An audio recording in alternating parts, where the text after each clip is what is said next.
Welcome to Ben Franklin's World, a podcast about early American history with Liz Covart. The study of history is key to understanding who we are and how we can affect a better future. Ben Franklin's World will introduce you to historical people and events that have impacted and shaped our present-day world. And now, here's your host, Liz Covart. Hello, and welcome to Episode 2 of Ben Franklin's World, the podcast dedicated to helping you learn more about how the people and events of our early American past have shaped the present-day world we live in.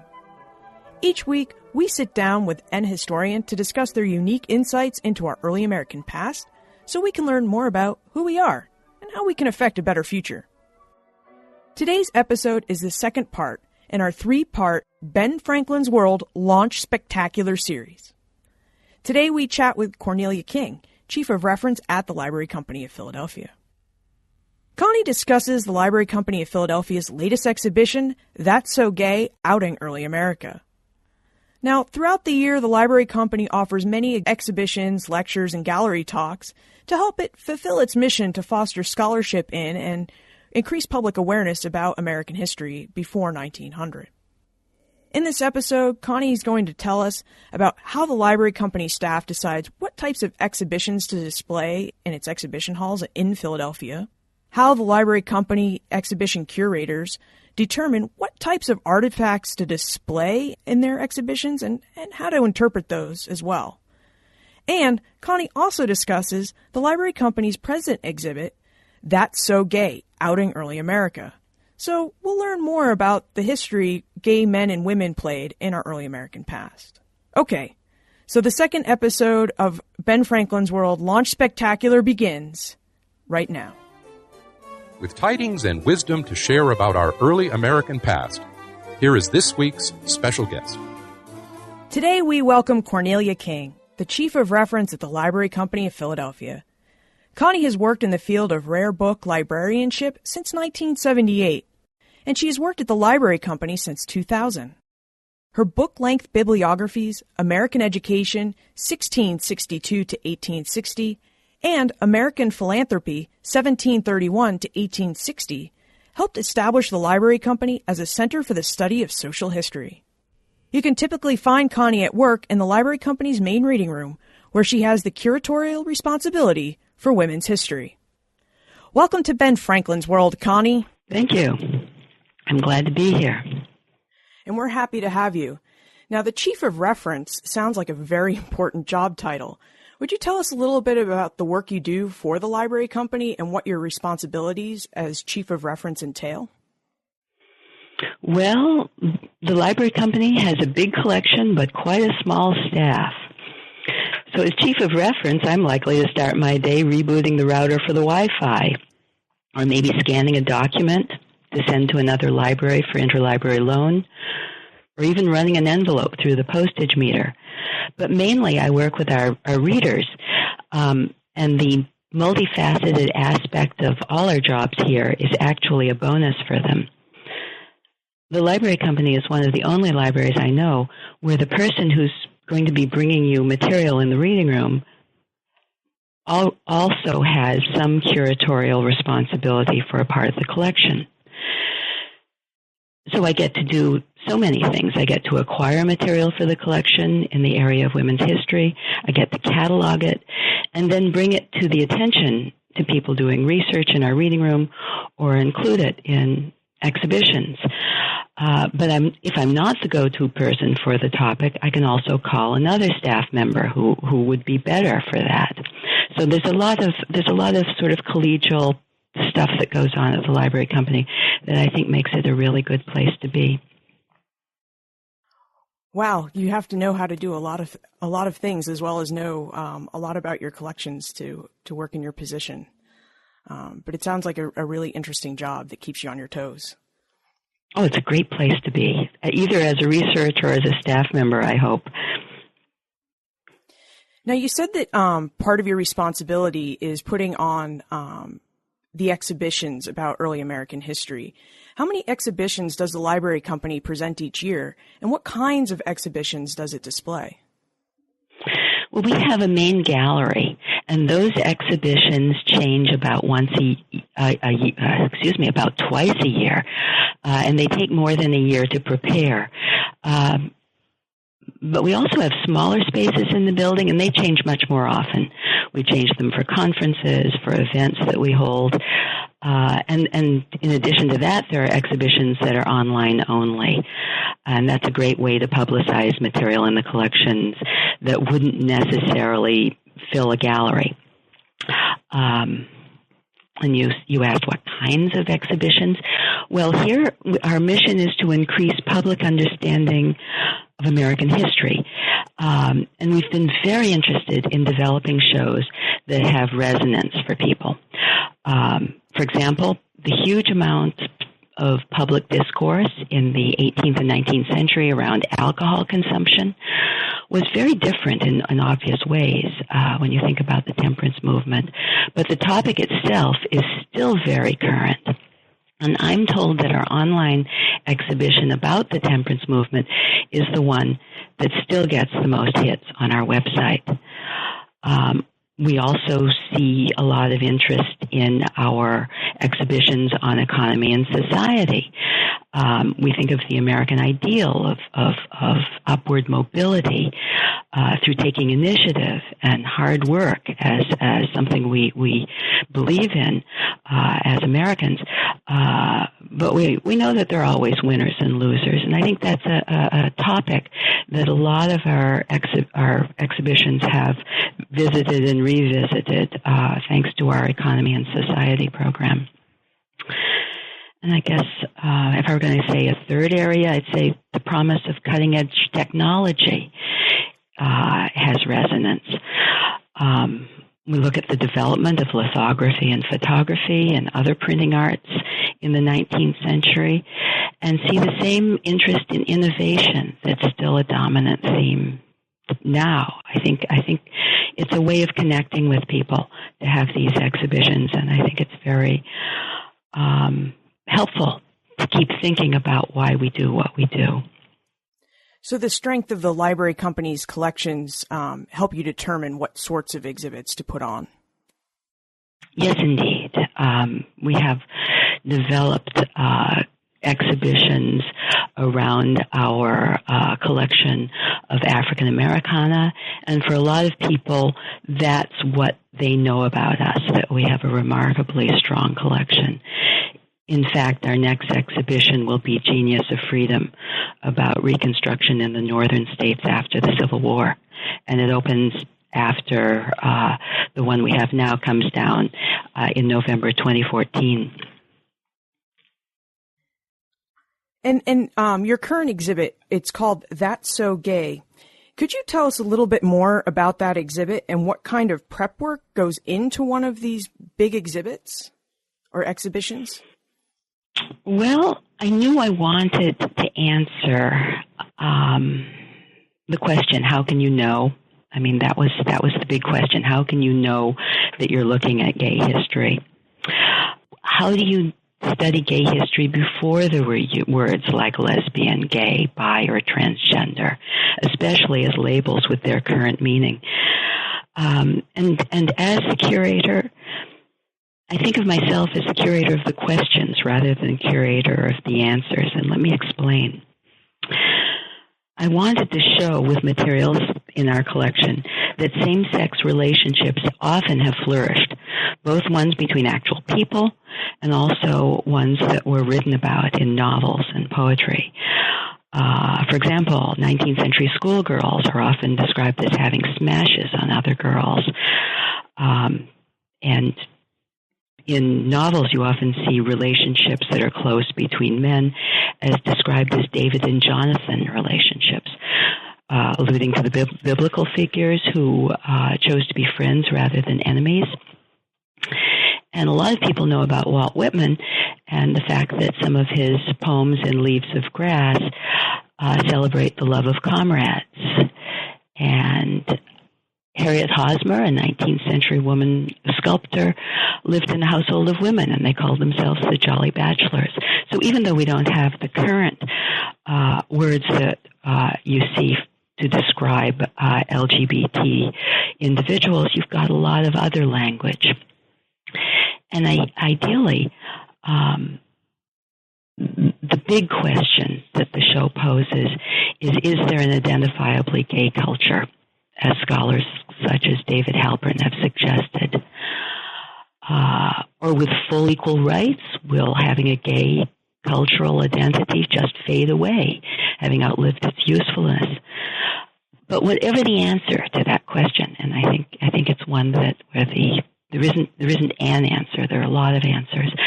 I think the exhibition shows material that is very different from the present in obvious ways. And for me, that dramatizes the potential for social change. But I feel like that's me on my soapbox, and I try not to push too much, because I just think I want to show how easy it is to locate material. So the exhibition, it investigates and presents gay history. It's more presenting the questions and allowing the viewers to judge for themselves the answers. I think of it that way, for sure, because people often come into exhibitions with the question, is it the same as it is today, or is it different? And I think that's a start of the kind of thinking I would like people to go away with. And what inspired the library company to present such a exhibition? It seems rather novel to have something on gay history. I haven't seen an exhibition like that. Oh, well, I'd like to say we had our finger on the pulse of the gay marriage debates. But frankly, we got crazy lucky. We knew that 2015 would mark the 50th anniversary of gay activism in Philadelphia, because in 1965 there was the first protest for gay rights at Independence Hall. And we wanted to do the prequel for the exhibition that will happen in 2015. Around the corner from us, we have the LGBT Community Center. And frankly, we're right in the middle of what Philadelphia calls its gayborhood. So it made a lot of sense for us to be involved and tell the prehistory for the 20th century gay experience that culminated in gay activism in the latter part of that period. Now, I am fortunate. I was in Philadelphia last month in July of 2014, and I had a chance to view That's So Gay. And I noticed that you had this interesting quote up there by late gay activist Henry Hay, who lived between 1912 and the year 2000. And it stated something to the effect of, history knows more about gay people than it knows it knows. And I'm wondering if you could talk about how the library company used that question to frame its exhibit and to investigate what Hay meant by that. Oh, well, I sort of cheated. I paraphrased Harry Hay a little for our publicity. He is quoted as having said, history knows more about gay men than it knows. But I suspect he wouldn't mind that I changed it to gay people. History knows more about gay people. What I wanted to do in our gallery was to show a whole lot of material. I think I said that initially. My subtitle for the show, the first one that we didn't go with, is The Not So Hidden History of Gayness in Early American Culture. But I really wanted to show that it's not hard to find. We have 101 items in the gallery, and it's a rather small space, and I even had to leave a lot of interesting things out. But I simply wanted to make the point that locating research-worthy material is not at all hard, which is what I think Harry Hay meant. And now, because we have you on the line, and you've mentioned that you had to leave some interesting things out, could you give us a sneak preview of behind the scenes of some of the interesting artifacts you did have to leave out of the exhibit? Oh, well, I mentioned the David and Jonathan relationships. I had to leave out all the novels because, frankly, there are so many. I knew I wanted to include Moby Dick, with open to the scene where Ishmael and Queequeg are on board ship as a cozy, loving pair. I knew I wanted to choose a lot of literature that was either familiar to people or by well-known authors, and a lot of the books that we have that are novels aren't so well known, and the ones that happen to mention the David and Jonathan relationship between men just had to be left out for lack of space. And the thing I want to say about that is we're very lucky here at the Library Company. We have a first edition of The Leaves of Grass. We have a first edition of Moby Dick. We have a lot of other very important books that are still in the canon of literature that's studied in school. But we also have many other books because we have had a continuous existence here at the Library Company since 1731, and we bought novels when they were published.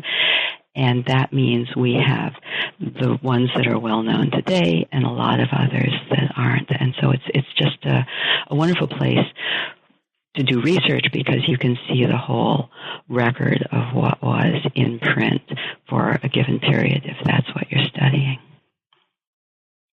Now I'm just going to depart. I do really want to talk about That's So Gay just a little bit more, but your voice sounded very passionate when you were talking about the different novels and books that the Library Company has in its possession. Do you have a particular favorite? In the exhibition? Or just in general? Or generally? Well, actually, as curator of women's history, I like to take some of these people who are little known today, like Frances Willard, who was the president of the Women's Christian Temperance Union, and sort of revive her. She was as well known as Eleanor Roosevelt would be in the 1930s, but very few people know about her today. So I think for me, I like to make sure that the women who were enormously well known in their time and have become little known over the 20th century get reinstated with their previous due from the public. And again, that's part of my role as the curator of women's history here. And I think I have a special enthusiasm for that. You definitely sound passionate about it. So I'm glad you were able to tell us a little bit more about Frances Willard, just to give us a sneak peek of what the Library Company has in its holdings. But if we could return now to That's So Gay, I know the exhibition runs through October 17, 2014, but I also happen to notice that the Library Company has a digital version of the exhibition online at gay@lcp.org. For those who cannot make it to Philadelphia by October 17th, how closely does the digital exhibition resemble the exhibition on display at the Library Company? And will that digital exhibition continue to be available online? Well, that is a blog. The gay@lcp.org is a blog that we created, and it includes only a small fraction of the items in the exhibition. We started it even before the exhibition opened last Valentine's Day in order to get the word out. And to start bringing up people like Frances Willard and her special relationships with other women. I wanted to encourage people to join in the discussion of the ideas in the exhibition, and I wanted them to be able to give us feedback and suggest leads to other sources, and that will definitely either become bigger or be replaced by a fuller version of the exhibition. That sounds great. Very interesting. And if we want to keep tabs on The Genius of Freedom and your other future exhibitions, where's the best place to find out more information about the library's companies, exhibitions, gallery talks, and history lectures? Oh, thank you for giving me the opportunity to mention our website. It's www.librarycompany.org, and Library Company is all spelled out together with no punctuation between it. If you want us to contact you about exhibitions and events, do sign up for the mailing list. That sounds great. Well, Connie, thank you so much for speaking to us today. We've enjoyed chatting with you, and we wish you the best of luck on your work and your future exhibitions. And thank you for joining us on Ben Franklin's World. Well, thanks for the opportunity. I don't know about you, but thanks to Connie, I have a better idea about how museums and institutions go about deciding what types of exhibits and exhibitions to put on. I also love that curators like Connie set to pose questions with their exhibitions rather than give answers. I suppose that's because I'm a historian, so I love reading all the evidence, seeing it all, and making up my own mind. What about you?